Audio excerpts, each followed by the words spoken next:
Hello everyone, আজকে ছিল 25শে মে। তো আমি প্রতিদিনকার মতো হাঁটতে বেরোই এবং আজকের পরিবেশটা ছিল খুবই মনোরম এবং বাড়িতে এসে একটু জলখাবার খাই।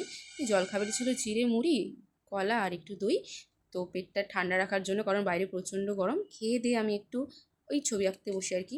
তো একটু ছবি আঁকার পর তারপর আমি বেরিয়ে পড়ি। আসলে আজকে একটু এক জায়গায় যাওয়ার কথা আছে, তো একটু দরকার ছিল।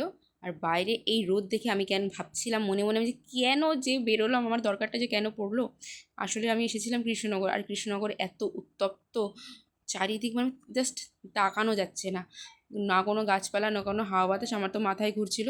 তো এর থেকে বেরোতে আমি তাড়াতাড়ি পাশের দোকান থেকে একটু লাস্সি খেয়ে নিই। লাস্সিটা খুবই দারুণ ছিল।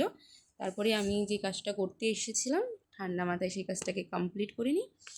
আর তোমাদেরকে রিকোয়েস্ট করব, তোমাদের যদি কোনো প্রয়োজন না থাকে অকারণে বাড়ি থেকে বেরিও না। যা গরম পড়ছে, দিনকে দিন গরম বেড়েই চলেছে। তো পাশেই ছিল ডাব, তো আমি এখান থেকে ডাব বাড়ির জন্য নিয়ে যাই। ডাবটা দেখে আমার চোখটা একটু শান্তি লাগছিল।